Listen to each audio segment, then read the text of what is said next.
Assalamualaikum warahmatullahi wabarakatuh. Saya Nur Ifah Izzati binti Azhar, nombor matrik 058892. Saya akan membentangkan mengenai zaman pemerintahan Abu Ja'far Al-Mansur.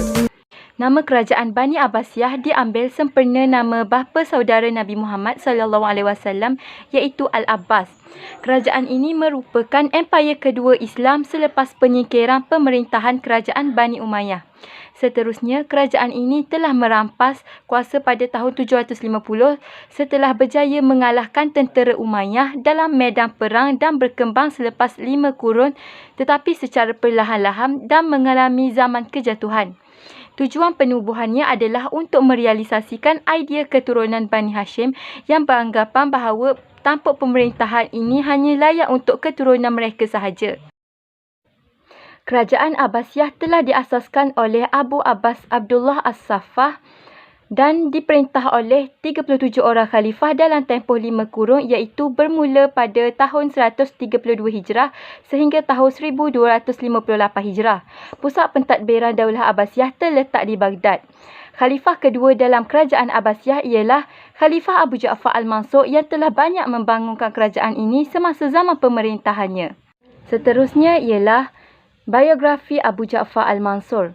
Nama panjang beliau ialah Abu Ja'far Abdullah ibni Muhammad Al-Mansur dan nama samarannya pula ialah Al-Mansur yang bermaksud yang dimenangkan Allah. Beliau lahir pada tahun 101 Hijrah dan bertempat di Humaimah. Beliau dilantik menjadi khalifah pada tahun 136 Hijrah ketika beliau berusia 35 tahun atas wasiat Abu Abbas. Selain itu, beliau juga merupakan saudara kandung kepada Al-Abbas dan memerangkap orang kanannya. Tempoh pemerintahan Abu Ja'far Al-Mansur ialah selama 22 tahun bermula pada tahun 136 Hijrah sehingga tahun 158 Hijrah. Bapa beliau bernama Muhammad ibnu Ali dan ibu beliau bernama Salamah Al-Barbariyah. Beliau mempunyai 3 orang isteri iaitu Arwah binti Mansur, kedua ialah Hanadah binti Isa dan isteri ketiga bernama Fatimah binti Muhammad. Beliau dikurniakan 2 orang anak iaitu Al-Mahdi dan Sulaiman. Beliau telah wafat pada tahun 158 Hijrah ketika beliau berusia 57 tahun. Seterusnya ialah kepribadian Abu Ja'far Al-Mansur. Khalifah Abu Ja'far Al-Mansur ialah seorang yang gagah dan berani serta berhati kental dalam perjuangan. Selain itu, beliau bercita-cita tinggi untuk memajukan kerajaan Abbasiyah. Beliau juga merupakan seorang pentadbir yang cekap dan berwibawa. Khalifah Abu Ja'far Al-Mansur juga mengambil berat tentang kebajikan rakyat. Beliau amat berminat terhadap ilmu pengetahuan dan kasih akan ulama.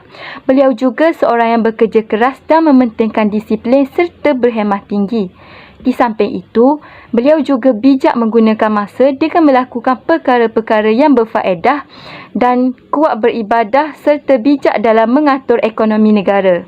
Antara tindakan Abu Ja'far Al-Mansur dalam menjaga keamanan dan mengukuhkan negara ialah yang pertama, menghapuskan pemberontakan Puak Syiah.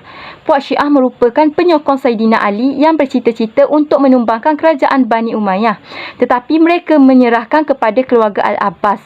Golongan ini memerangi dan menjatuhkan kerajaan Bani Umayyah sehingga membolehkan Bani Abbasiyah memerintah. Tetapi mereka telah disingkirkan. Beliau tidak berpuas hati lalu menentang kerajaan Abbasiyah. Golongan itu dipimpin oleh Muhammad bin Abdullah. Mereka mendapat sokongan dari penduduk Hijaz, Kufah dan Basrah. Khalifah Abu Ja'far Al-Mansur telah menghantar tenteranya di bawah kepimpinan Isa bin Musa dan berjaya menghapuskan golongan Syiah ini. Yang kedua ialah memerangi bapa saudaranya sendiri iaitu Abdullah bin Ali dan menghapuskan pengaruhnya. Abdullah bin Ali merupakan panglima tentera yang sangat berjasa mengalahkan kerajaan Bani Umayyah. Abdullah mempunyai pengaruh dan pengikut yang besar di kalangan penduduk Syam dan Mesir. Oleh itu, beliau mendakwa dirinya berhak menjadi khalifah dan mendakwa bahawa Abu Abbas berjanji untuk mengangkat beliau sebagai khalifah. Di bawah kepimpinan Abu Muslim, pasukan tenteranya ini dapat menundukkan tentera Abdullah dan beliau ditangkap dan dipenjarakan. Seterusnya ialah menghapuskan pengaruh Abu Muslim Al-Khurasani. Beliau seorang yang berjasa kepada khalifah kerana dalam membangunkan kerajaan Abbasiyah dan menghapuskan pemberontakan Abdullah bin Ali. Selepas menundukkan tentera Abdullah, beliau tidak lagi mematuhi arahan khalifah kerana beliau telah mempunyai pengaruh yang besar. Khalifah Abu Ja'far bimbang akan pengaruh beliau dapat menggugat pemerintahannya. Lalu Khalifah Abu Ja'far membuat helah dengan menjemput beliau ke istana. Kemudian beliau dicerca. Kerana tidak tahan menerima cercaan, beliau cuba melawan dan akhirnya beliau pun dibunuh. Beliau dianggap sebagai penentang khalifah. Yang keempat ialah memerangi Abdul Rahman Ad-Dakhil di Sepanyol. Abdul Rahman Ad-Dakhil adalah keturunan Umayyah yang telah berjaya melarikan diri ke Sepanyol semasa gerakan Abbasiyah menghapuskan Bani Umayyah. Abdul Rahman Ad-Dakhil mendapat sambutan untuk menubuhkan kerajaan Umayyah II di sana pada tahun 138 Hijrah. Beliau menggantikan perkataan khalifah kepada Amir. Beliau juga digelar Sakar Quraisy oleh Abu Ja'far Al-Mansur kerana ketangkasannya melarikan diri. Setelah itu, Abu Ja'far Al-Mansur telah menghantar Al-Ala dan Al-Murash dan tenteranya ke Sepanyol tetapi tidak berjaya mengalahkan Abdul Rahman. Akan tetapi Al-Ala terbunuh dan kepalanya dipotong kemudian dikirimkan kepada Khalifah Abu Ja'far sebagai tanda amaran. Sumbangan Khalifah Abu Ja'far Al-Mansur pula ialah beliau telah mendirikan kota Baghdad pada suatu tempat yang terletaknya tidak jauh dari laut di mana di antara Sungai Darjah dan Sungai Furat. Selain itu, beliau mempergiatkan usaha-usaha untuk menterjemahkan buku-buku pengetahuan dari bahasa asing ke bahasa Arab untuk dijadikan bahan kajian orang Islam. Justru beliau juga telah mengemaskini sistem cukai. Seterusnya, beliau mendirikan sebuah sekolah tinggi dan gudang pengetahuan yang diberi nama Baitul Hikmah.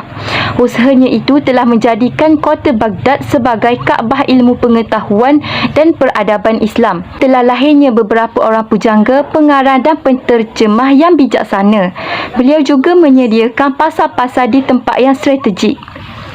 Di samping itu, Abu Ja'far Al-Mansur juga telah membina pelabuhan besar di Sungai Farsi untuk persinggahan kapal-kapal dagangan dari negara-negara lain.